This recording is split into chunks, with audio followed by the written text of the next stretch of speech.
Hey guys, welcome back to Littlefoot Ranch, or if you're new here, welcome. I am Rebecca. Myself and my husband Doug, he's typically around. We create videos on a wide variety of topics from healthier and compassionate cooking and living to DIYs, gardening and gardening projects, and so much more. So if any of that sounds appealing to y'all, I would love for you to smash that subscribe button and be sure to hit the bell so you don't miss anything in the future.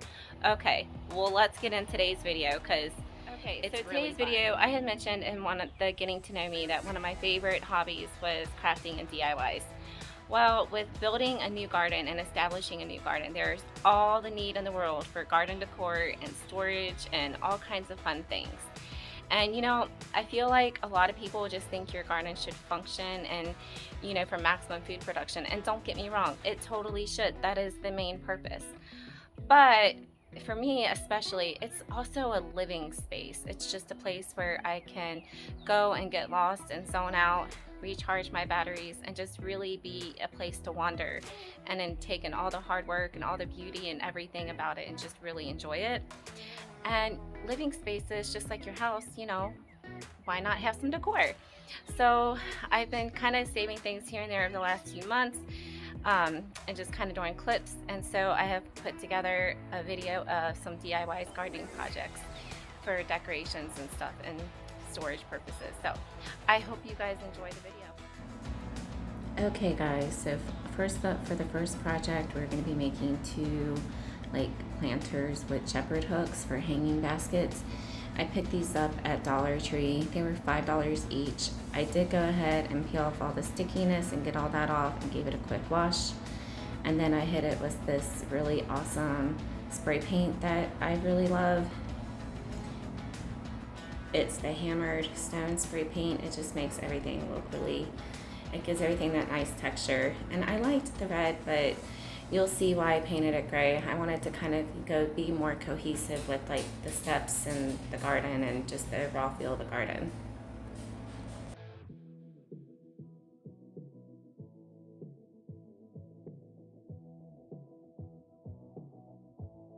And since we're making two of them, I went ahead and did the same exact thing to the other one.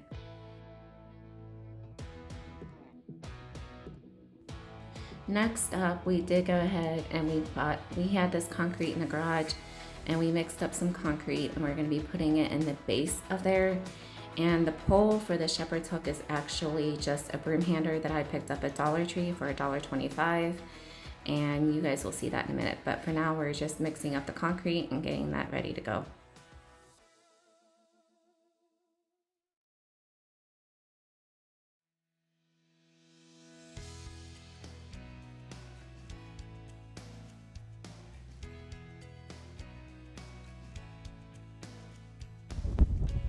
So now we put the broom handle in there, and I'm holding it steady while Doug fills it up.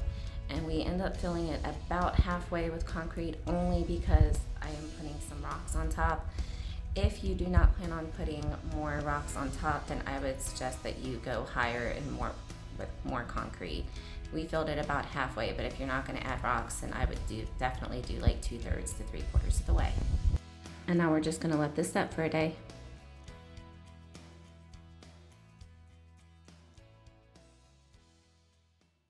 Okay, it's actually been a couple of days. The concrete is nice and set, and I am just hitting some 3/4 inch dowels with black spray paint, just so the broom handle is more solid and can actually support the weight of the hanging baskets. And now we are just getting ready to pre-gel, so it makes it easier to put this hook up. And I paid $1.25 for each of the hooks too.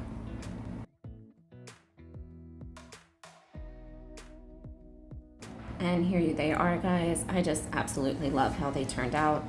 I do plan on getting a finial top or a dowel cap top for the top so water can't go down in there. And as you can see, the water from the basket drains from the side, it doesn't hit down in there. We did drill a couple of holes on the side there for extra drainage, and I want to put a little gnome fairy garden on the rocks. But I love how they turned out. And for just around $7.50 each, Now granted, if I didn't have the concrete and the spray paint, it would have cost a little bit more, but still, you can't beat it. I love them. Leave in the comments below what you guys think of them.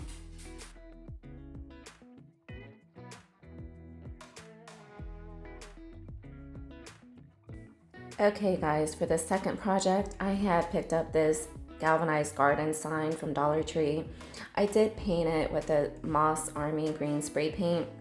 And then I have a 1x8 that I cut down to 15 inches. And then I'm just hitting it with my Early American Stain by Miniwax. And I'm just giving it a good coat here.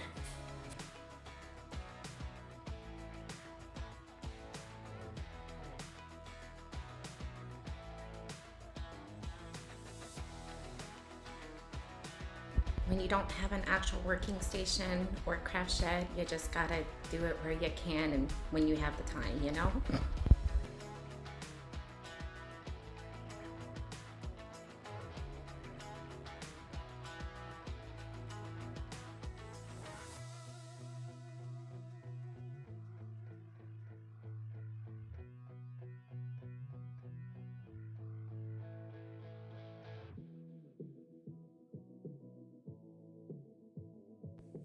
Okay, and then Doug had made me this little mini shelf to go with it. It's a 1x3 by 6 inches, and now I am just staining that before we attach it to the board.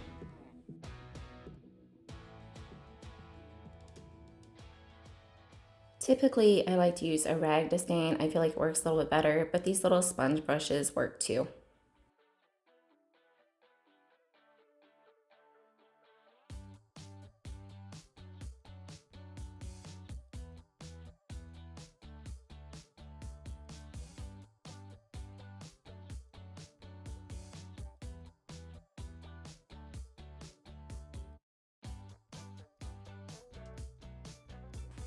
Okay, so next up I have these 3 really cute tiny little terracotta pots that I'm going to paint so we can attach them later on to the mini shelf. And here we are just attaching some pre-drilling for some screws to attach it to the side of the house. The 4 screws at the bottom are going to be to hang tools from. The hooks I had were too small, so we used screws instead. And now Doug is just attaching the cute little tiny pots to the shelf with some hot glue. And then we're going to be taking it outside and you'll see the rest. And then guys, we're going to be taking it outside and here it is coming all together. I just love how it turned out. It gives me so much extra storage for some gardening tools, and then the shelves on either side gives me more room for pots and such. But I'm in love with it. Leave in the comments below what you guys think. Okay, on to the next project. Okay guys, so for this project we are going to be making 3 citronella bug repellent homemade candles. Okay, we're going to start by giving these terracotta pots that I picked up from Dollar Tree a nice coat with the Sand Dollar spray paint. You get a pack of 2 for $1.25.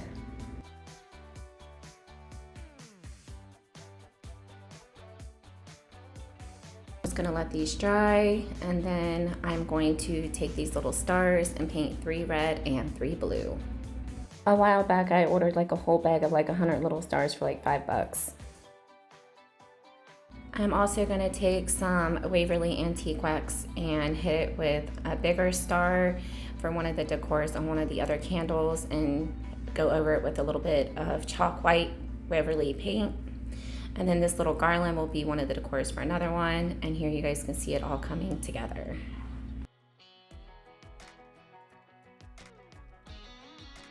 Time to get started on the wax. So I picked up these candles for $1.25 each, and these little wooden wicks, you don't have to use them, but I like them because it gives us, you know, a crackling sound. And if you don't want to use these, you just can repurpose the wicks from the candles. And I attached the wicks there with a lot of super glue to hold it in place. I would have used E6000 if I would have had that, but you know, I didn't. So this is what I used. Now we're just waiting for the wax to slowly melt. You have to have it on a very low heat. All in all, it took a solid hour to an hour and a half to get these completely melted down. And these will be the oils that we will add to them later.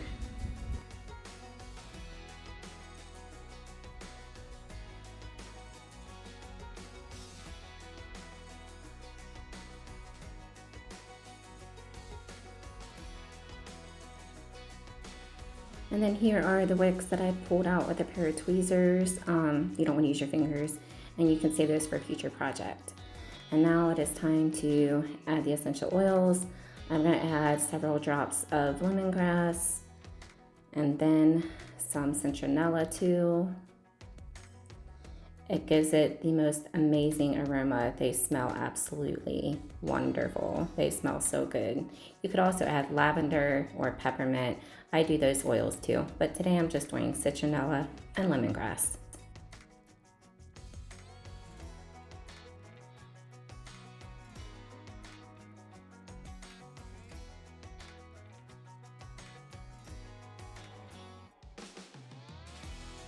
Okay guys, now I'm getting ready to very slowly and only a tiny bit at a time pour the wax in the bottom. I didn't realize you guys couldn't see it. I thought my son had the camera holding a little bit closer.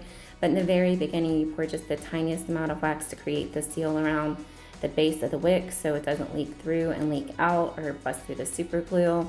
Once that little layer of wax is created and hardened, then you can go ahead and slowly pour in the rest.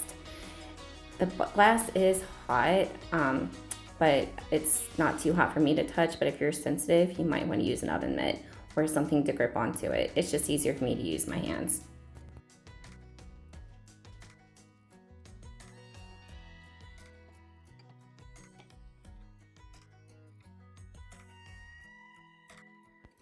While I was waiting for the wax to set in the terracotta pots, I got inspired to do a bonus candle.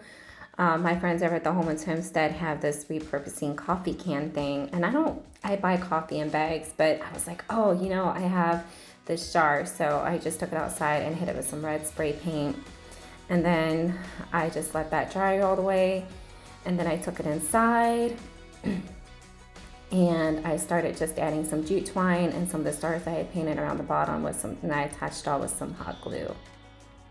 And that is the wick from one of the other candles, and I just stuck it down at the bottom with some hot glue.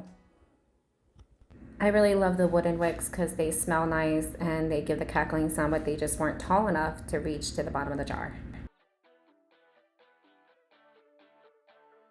I didn't have quite enough wax to fill the little red jar, so I grabbed some old candles, and it's cool because one of them was blue, so I filled that one in last, and so, it's kind of cool because it's blue. Red, white, and blue. And then as a bonus DIY, the glass that they came in, I am going to make vases out of them. And so it'll be 2 projects for still $1.25 in cost. And guys, here they all are. I am so in love with how they turned out. They're so cute and festive. I thought in honor of 4th of July, and 4 mosquito repellent, bug repellent candles, homemade for well under $10. You can't do that anywhere else. And it's a great way to reuse old glass jars and to use terracottas for another fun thing. Instead of just putting plants in them, but although plants are fun too. But I love them. Please post in the comments what you guys think and below. I would love to know what you guys think of them.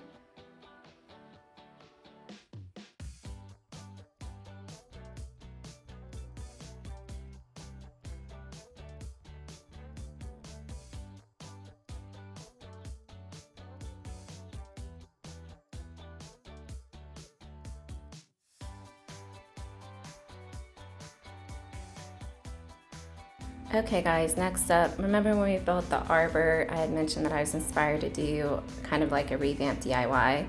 Well, this is it. I've had this tree of life forever. Doug found it forever ago. I don't even remember where he found it.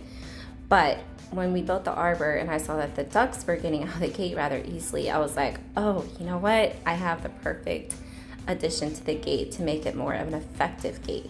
So I took it apart and I sprayed it my favorite color, green. I like to use the same colors throughout the house to make everything look more cohesive. That is a tip. When you guys have different things and revamping things, using the same color throughout the house makes it look more high-end and more cohesive, like it was all meant to go together. But I love how this turned out. I'm going to add a few more other things eventually. Post in the comments below what you guys think.